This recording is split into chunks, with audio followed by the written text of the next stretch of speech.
Hi, hello. Welcome to another episode of Isaiah's Newsstand. It's your host, Isaiah Edwards. The date is January 7th, 2023. Hopefully, this episode finds you well, in good spirits, and high hopes, or with high hopes, whatever it is. As for me, I'm doing pretty good. Um, that's right, I got a little bit of food corner for you. I decided to be a little piggy wiggy, and I got two medium pizzas from Domino's. I got one Philly cheesesteak pizza, and then I got one pepperoni, whatever. It was like their ultimate pepperoni. Both were good. I would definitely say the Philly was the best. I enjoy the little sauce that they put in for it. And yeah, it was very yummy, yummy in my tummy. Also, I ate this thing that a coworker made for me. It was like I think she said it was like a Spanish, like kind of spaghetti or pasta, and it was pretty good. It was interesting. I gotta say though, she served it with like sour cream. The sour cream part was not it for me there, which was kind of surprising to even me because I'm like, man, if I had some chili in between this, slap some sour cream on, I'm good to go. I'm like the Cincinnatian in me was like, that's weird that I don't like this part. But overall, it was still good. It had like meat, onions, and stuff like that. A little medley of things in it. So I pigged out and paying for it a little bit today. But here we are, living life, thriving. But speaking of thriving, we can kind of get into the news. We can get to it. From the Los Angeles Times, Kevin McCarthy wins House speakership on 15th vote. Now, I did not expect this to go down last night. And also, I mean, it felt weird for me. Like, it was very much this is like, 30 kind of thing for me. And I'm just feeling old, I guess, whatever. But I'm literally watching C-SPAN, like, or at least, C-SPAN footage looking at this shit. And I'm like, man, I've never done this. And I'm doing this shit at like 11 o'clock. Because, like, they're just going long. I figured they were going to call it a day and they were going to let things roll into Monday since they weren't getting anywhere. So, I brought the podcast. I see that they're still going though. And I'm like, oh shit, maybe things are going to happen.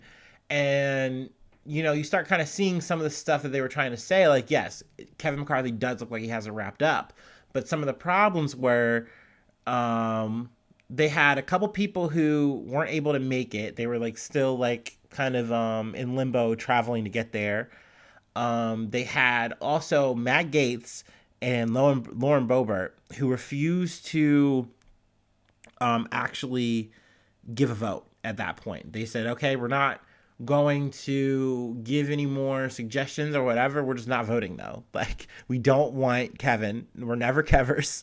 And that's the way. And I think especially with Gaetz, it was personal. I think there were some extra things because he had been put under hot water for some allegations of literal, like, trafficking of another human being. It was a 17-year-old girl. And he was in hot water for that. And he was trying to kind of more or less smooth it over. Somehow, I don't fucking know how. He seemingly beat the case. I don't think he's been tried for anything like that. But anyway, back to where we are now. He had the sour taste in his mouth over McCarthy one way or another, whether it's for business or pleasure. And it seems like Lauren Boebert is in the same camp with him. They both voted present. And essentially, that affects the votes in a weird way. Apparently, like, when you do that and enough people are doing it, essentially you just need less of a threshold to win. So in a way, it works in your favor, and it allows them to, like, say politically they kind of wash their hands of the situation. They didn't vote for you, then you're not their guy. But I want to say in the 14th vote, it fucked things up. Everyone's like, okay, fine, you can do that. Everything should math out okay. And then when they did all the math and they looked up and they're like, well, yeah, he doesn't get it here. And everyone was so fucking mad. You can just see everyone get flustered, immediately gets up out of their seat. Gosh, I'm trying to find the guy. I believe it was Mike Rogers. He's in the photo. Oh, yeah, here's a quote. After he won, he's like, "That was easy, huh?" McCarthy joked after receiving the speaker's gavel from House Minority Leader Hakeem Jeffries. And that was the thing, they were tallying the votes like up against each other. So it was like him, it was McCarthy, Jeffries, and then President and others, because you could like vote for another person. Um, Man, I cannot find this guy's name. That's gonna bum me out. Oh yeah, at one point, Marjorie Taylor Greene tried to hand a phone to another representative, Matt Rosendale, saying that like Trump was on the phone, and trying to get him to like change his mind. He declined to deal with that. Um, and then also a big deal is that what exactly McCarthy agreed to get enough of the votes to get people to turn things around. Essentially, it looks like anyone's going to be able, like he's going to allow a thing to pass, or at least like a discourse to happen to say, hey, do you guys want to vote to make it so that anyone can vote me out when they want? Any one person can say, hey, I want to move to have him voted out, and we can do that. And essentially, that can be potentially dangerous. It can potentially clog up things, make it even harder to really do business. We'll see how that goes. Potentially, if he even gets voted for. Gosh, I'm going back and forth here. I'm mad. I can't find it. Da, da, da, da, da. Oh, yeah. Damn it, I just missed it. It was Mike Rogers. But they literally had to hold this man back. It was so fucking funny. Mike Rogers, he is a representative from Alabama, was restrained by a colleague after approaching gates. So like I said, the vote came through, and they're literally like, dude, just change your vote. We just need someone to just change their vote. One of you guys just do it. And like, Matt's kind of just being there kind of quiet and smug, and he's just like, no. And like, then he's kind of like, you see him talking, and you just see Mike Rogers just lunge at him, and I don't think he was going to hit him. I really don't think so. I think it's just one of those things where he was probably very flustered, very annoyed, and he wanted to get in his face, and dude was like, you're on camera, stop. And you just see C-SPAN like, what the fuck? And just move the camera away. But they got a good picture of it. I'm glad I got it for the thumbnail. So yeah, I mean, this was supposed to be very simple, very easy, and it got dragged out throughout the whole week. So now, we'll see if they're going to get to business and what's going to come from that. I imagine also a lot of, like, not a lot, but some far right members of the party essentially got slingshotted access to committees that they really don't have any business in, but it gives them power to kind of balance things out, according to them. And that's what they wanted. So that was another concession that we'll probably see, in the future. So yeah, I mean, McCarthy got his little dream wish. He's able to live his little finger life. At what cost, right? Let's see. What do we got up next, though? CBS News. After foot discovered in Yellowstone hot pool, investigators find handwritten poems, photo album, and $447. A missing man whose foot was found floating in a Yellowstone hot pool had no suicide note in his car. The investigators found his laptop computer, notebooks, and handwritten poems. This is according to the National Park Service documents that were released Tuesday. The man is Il-hung Ro, 70 years old, of Los Angeles.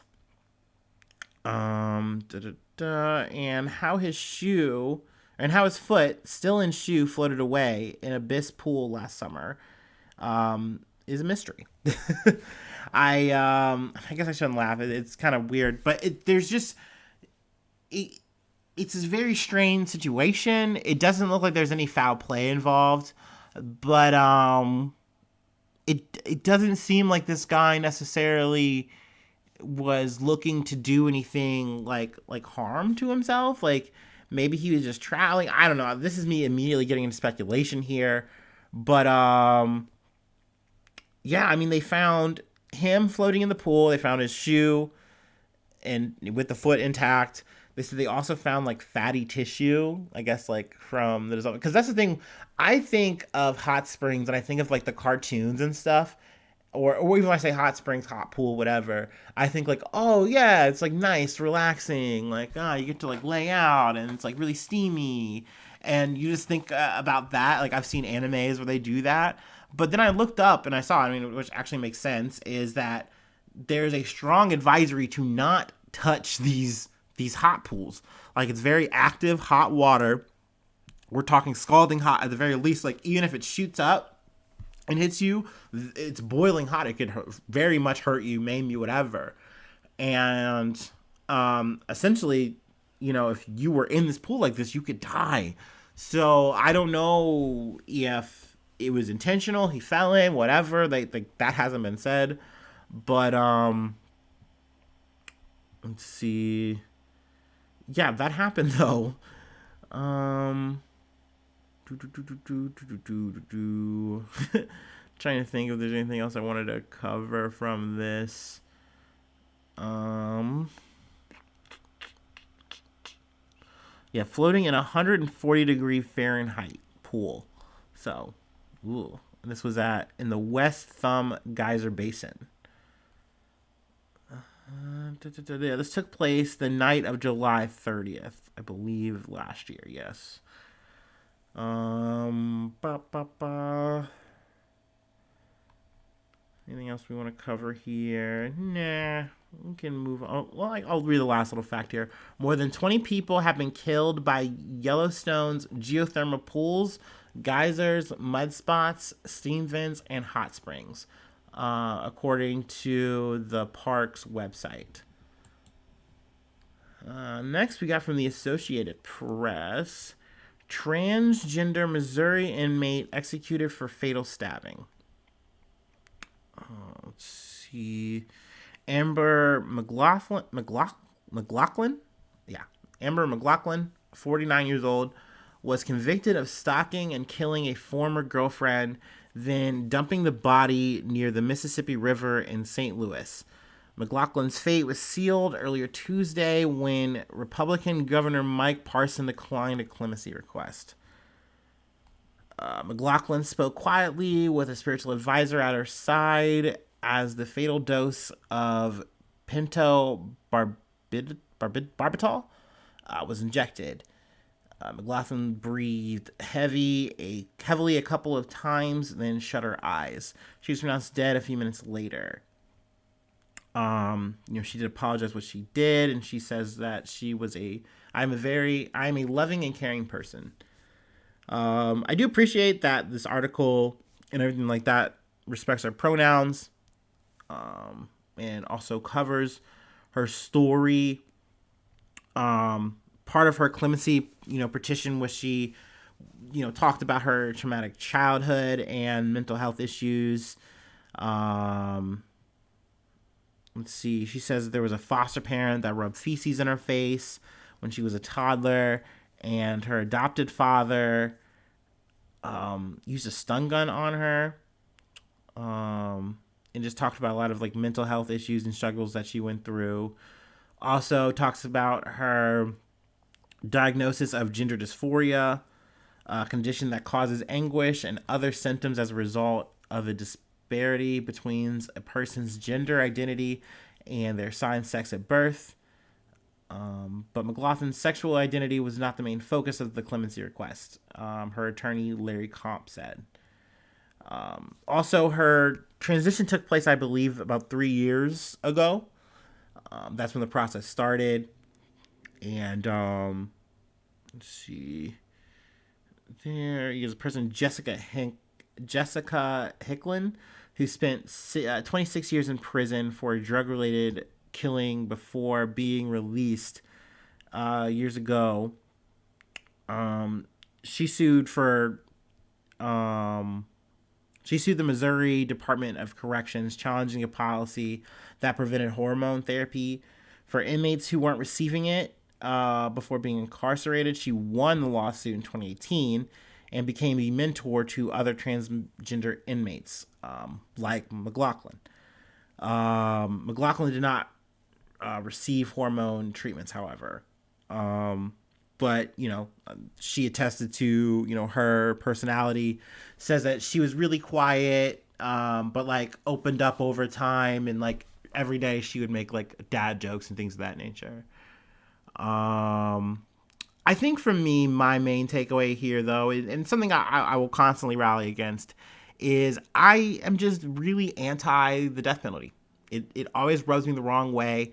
It never really seems equated, no matter how brutal or whatever. In this situation, I believe McLaughlin and her girlfriend at the time, they broke up, and he did not take it well, and started stalking her, and then I think wound up abducting her and killing her, and then was inevitably caught.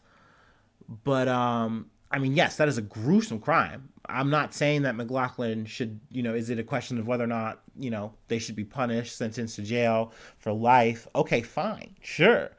But the idea of just saying, well, no, we have to eye for an eye because this is a brutal crime, it just never makes sense. And then it's like, so what is it? So a 1-to-1 that works?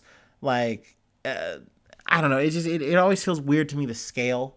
When we're talking mass killings, I guess it gets easier because I think lizard brain behavior takes over, and you're like, this person did something so evil, so egregious. Like, yeah, they don't deserve to live. But at the end of the day, I just do not like the idea of other human beings playing that level of being executioner. I think especially in a world where you just never know. And I just think morally it's wrong. I don't know. In almost every single way, down to the idea of like, it costs so much fucking money to put a person on death row and execute them. So yeah, I will constantly use my little platform to talk about that and say that I think that that's wrong. But yeah, I mean that is what happened. That is the news, and I wanted to cover a little bit of it. There's some more details in here too, and they talk about that. But gonna move along. Let's see the next bump we got from Reuters. U.S. college scam mastermind gets longest varsity blues probe sentence. I don't like that headline, but whatever, it's fine. Thank you, Reuters. The architect of the largest U.S. college admissions fraud scheme ever uncovered was sentenced on Wednesday to 3.5 years in prison for helping wealthy parents secure admissions of their children to elite universities. Let's see. So yeah, Rick Singer, he was pulling fast ones. Essentially, this was a really big scam. Singer, who's 62 years old now, admitted to in 2019 facilitating cheating on college entrance exams and funneling money from wealthy parents to corrupt university coaches to secure the admission of their children as fake athletic recruits. So essentially, this is like, it is a really big level scam, but essentially you're just doing this to like make sure your kid gets into a nice college with like nice little stats and shit. Like, it's like, oh yeah, we're gonna make sure that we're gonna put you on the rowing team. It's like, I've never rowed a day in my life. Like, there's not a body of water where I live. Don't worry about that, okay? We're just making sure that you get into Stanford, all right? We're gonna make sure you get into this nice college. I got an in for you. And essentially, he was using his connections and bribing these like coaches and things of that nature, to make things happen. And I mean, he was also able to rope up to, let's see, 50 people were convicted, including actors Lori McLaughlin and Felicity Huffman, two of the many wealthy parents Singer counted as clients. So essentially, these people are like, I gotta make sure my kid gets into this really good school. And you even heard there was one situation where like the kid didn't even know that their parent was doing this. And they're like, I would have liked to have gotten into the school my own way. You know what I mean? Like, I think I was actually capable of doing it. But it was almost like my parent didn't trust the process, didn't trust me. And then not to mention, speaking of the process, this thing that Singer is doing, because in a way, you know me, when I hear a good scam, a good fraud, a good grift, I go, wow, like, yeah, they really fucked the system up there. And that kind of can catch me flat-footed. But I forget that, like, this process was aimed to make sure that people really get a chance. Like these scholarships, these these special case admissions, things of that nature, these are meant for people to find a way, either, you're overcoming adversity and or you just earned it, like the quote unquote meritocracy shit. Like you're supposed to have a clean way to get there. But what Singer is doing is completely warping the process to make sure that his little picks for his little, service group that he's doing, he makes sure that they get in where they want to get in. And that's not right. That's not fair. Not to mention he netted, I believe, 15,000. No, wow, I'm dumb. $15 million for this shit. Okay. And also part of the reason he's only getting like 3.5 as opposed to like 6 is he quote unquote did cooperate, and he's also going to be paying $19 million to, like, in terms of like fine penalties, whatever, and then also penalties for not paying taxes on the money he accumulated here, his ill-gotten gains. So, but let's see, Singer took more than $25 million from his clients while running a California-based college admissions counseling service called The Key and related charity, and kept $15 million for his own benefit, according to prosecutors. Now, $7 million was used to kind of juice coaches and administrators to kind of say, hey, I got this guy. Can we get sure that we can get him on the Oring team, or can we get him on this or that or the third? And they're like, yeah, we'll make it work. We'll get him on the team. But like I said, you're essentially putting this person on a team or what have you. But once again, that's a spot that's supposed to be going to a real player, a real person. Like, at the end of the day, this person did not, like, maybe some of these people could play ball or do something, but a lot of these kids were just like, hey, man, I'm just trying to go to college. I'm just trying to vibe. He's like, I got you. So yeah, in that regard, it's very fucked up. I do feel like the sentence is very fitting. Also, when I say he did help in terms of, like, he's the reason, like, a lot of these big names got caught up and, were, able to face a trial, things of that nature. But he also, like, tipped people off as well. So that was kind of like, definitely that wasn't cool. You're not exactly helping the process here when you're, facilitating people that we're trying to catch. So yeah, 3.5 years in prison. I imagine he's probably gonna get out earlier for good behavior. He's 62 years old. I don't know. Grifter's gonna grift. I don't think he's gonna be back at it again, especially with the fine that he has to deal with probably the rest of his life. Don't think he's gonna be making any major mogul moves or anything like that. Let's see, and we got one more to go. Let me go ahead and indulge myself, take a little break. Worked hard.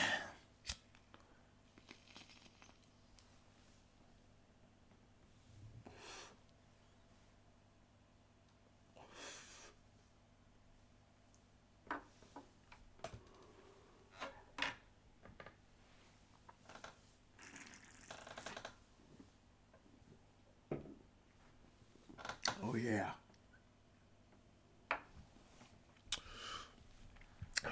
All right. We're back. I got an update here from ABC News. One second. Sorry. Idaho murders. Roommate saw killer in mask leaving the house. Docs say. Let's see. We're going to be reading a little bit here. A roommate who survived the quadruple murders at the University of Idaho told police she saw a man in black clothes and a mask walking past her in her house on the night of the killings, and she stood frozen and in shock, according to newly released court documents. Now, these documents I'm talking about, they're finally released because Brian Kohberger essentially said, okay, I'm willing to not fight the extradition. You can take me to Idaho. He's pleading, not guilty. He has a court-appointed attorney. He's not representing himself. But now that he is back in Idaho, they can release these things. And so let's read a little bit more here. The roommate said she didn't recognize the man who walked toward the back sliding glass door at her off-campus home in Moscow, Idaho. According to documents released on Thursday, she locked herself in a room after seeing him. The document said. Let's see. Other chilling details revealed in the court documents include that the suspect's phone was near the victim's house at least 12 times before the murders, at least as far back as August, but his phone was off when the murders unfolded, which this is where I want to read and I want to like kind of like unpack some of this shit. And I really do want to try just to stick to the article. Once again, I cannot stress enough, there's so much floating around here. If you're going on the internet, you're going on Twitter, you're going on TikTok, like everyone is doing like their True Detective to the max. And this is just like the norm. It's not new.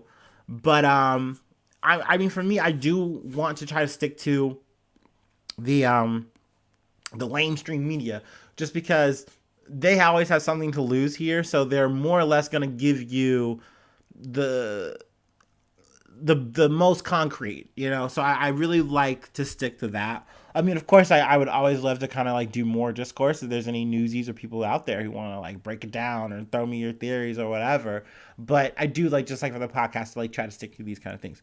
But but now we're gonna talk about my speculation though, because I just can't help myself. I'm always gonna do it too. This is a guy who has been studying murder. He's been doing his true crime shit. He's also, you see in this article as well, you know, going on Reddit. And I mean, this stuff is not necessarily uncommon. You know, there are people who are going to, there are people who are going to be, you know, fascinated by true crime, and they're going to be interested and curious about it. There are going to be people who study it because it's their job. Like, at the end of the day, this guy got degrees to do this kind of shit at the end of the day, right? But he goes on Reddit and asks, like, you know, poignant questions about, you know, murder and things of that nature and thoughts on it. If I can find it in this article, I'll try to get it before, hopefully I don't get in the weeds. But you know, it's plain to see that this is the type of guy who's trying to do it. You know, if this is the guy, which I really do feel like it lines up. I mean, obviously there's allegedly throughout all this, but like, it seems that he thought he was really fucking smart. He thought that he was really gonna pull off a good one here.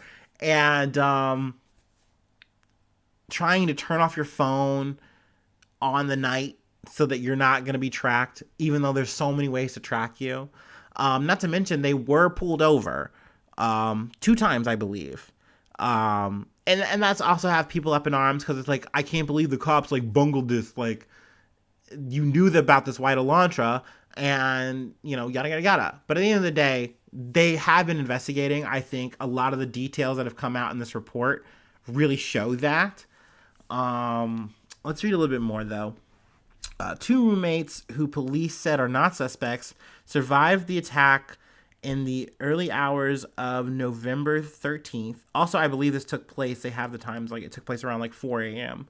Later that morning, the roommates called friends over to their house because they thought one of the victims on the second floor had passed out and wasn't waking up, police said. Around noon, a 911 call from one of the roommates' phones requested help for an unconscious person, police said. Responders found University of Idaho students Zanya Kernodle, Kylie Conclaves, Madison Mogan, and Ethan Chapman, all stabbed to death. The mysterious slayings went unsolved for weeks. We already know that. Let's see. DNA from the suspect was recovered on a tan leather knife sheath left on Mogan's bed, according to documents. On December 27th, police recovered trash from Kohberger's parents' house in Pennsylvania, and a lab then later determined that the DNA from this trash was the father of the person who left DNA on the knife sheath. So, I mean, these are all clues. They're really showing this shit here, that this is available, and I know that this shit is going to come out in the trial. A shoe print believed to be from the intruder was found outside one of the survivors' rooms. Ooh, that's creepy. Police believe the murders unfolded between 4 a.m. and 4:25 a.m., according to court documents. Konodo got a DoorDash order at the house at about 4 a.m. One of the surviving roommates said she woke up around 4 a.m. from what sounded like conclaves. Sorry, I'm keep fucking up names. Playing with her dog in one of the third floor bedrooms, according to the affidavit. Short time after, the roommate said she heard who she thought was conclaves or Gonclaves say something to the effect of "There's someone here," but that could have been Cornodal on her phone because records show she was on TikTok at around 4:12 a.m., which is crazy that they have all this shit down to like a detail. The roommate said she looked out of her bedroom but did not see anything when she heard the comment about someone being in the house. She opened her door a second time when she heard what she thought was crying coming from Kernodle's room. The roommate then, she said she heard a male voice saying something to the effect of, "It's okay, I'm going to help you." Which I think is supposed to be Kohberger. I'm not 100% sure there, but I think that's the voice she is thinking she heard. The roommate said she opened her door again when she heard crying, and that's when she saw a figure in the mask. She described the intruder as 5'10" or taller, not very muscular, but athletically built with bushy eyebrows. And it is said, I've also heard this from other accounts, that Kohberger has bushy eyebrows. I mean, you can see in the pictures, decide for yourself. At about 4:17 a.m., a security camera less than 50 feet from Cornodal's room picked up sounds of a barking dog and distorted audio of what sounded like voices or a whimper, followed by a loud thud.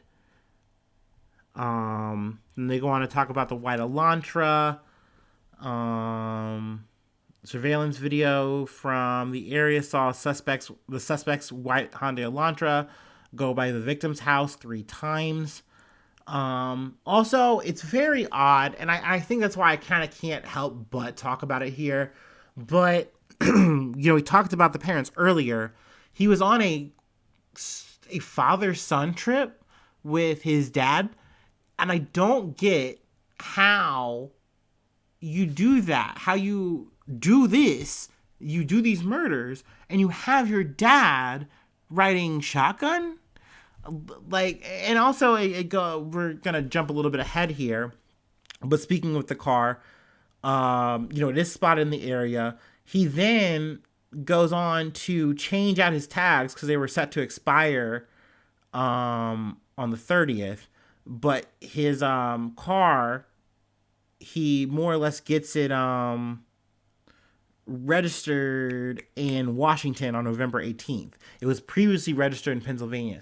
So it's almost like he planned that. So it's like, oh, I'm going to pull a little switcheroo. So there's plenty of white Elantras. You won't know it's mine because this is a different license plate or whatever. And it's like, no, dude. Also, I guess I can't help it. Once again, it is alleged too that he's been he tried to wear gloves and stuff while he was doing collection or acquiring of all this shit.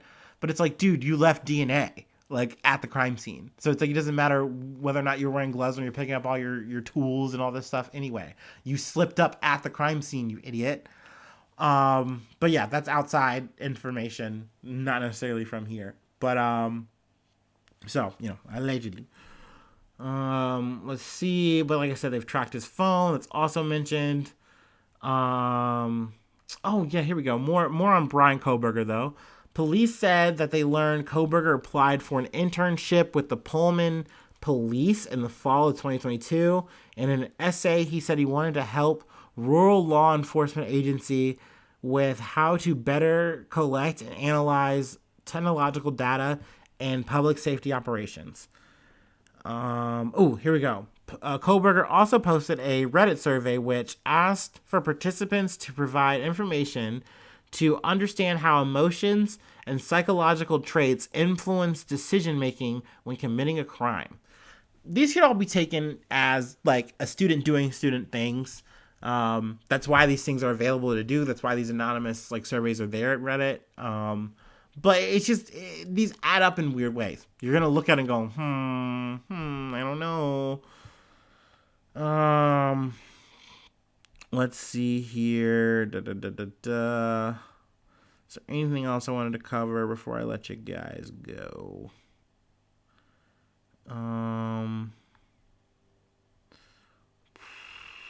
No, I think that's it. I think we're definitely gonna come back to this. This is just the start.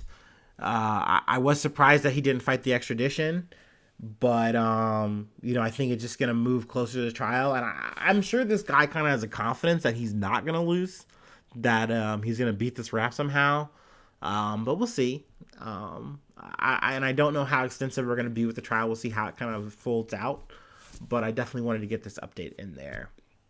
But yeah, that's the episode. If you'd like to, up your membership, become a newsie today. Patreon.com, so as I say, a news. It gets you bonus episodes. It gets you Discord access. It gets you shout outs on the podcast and places to plug your stuff. So yeah, for $5 monthly. Yeah. And yeah, I'm always trying to work on, the extra bonus episodes and stuff like that. Usually it's nothing too jazzy. It's actually more relaxed fit, but cover maybe a little bit more risque topics, things of that nature. But yeah, that's about it. If there's other free ways you want to hit me up though, gmail.com, @ZanNews1. And I'm on Facebook, I'm on Twitter, I'm on Tumblr, I'm on all that. You can find me. And hopefully I see you soon for some more good news. I love ya. Bye-bye. Mwah.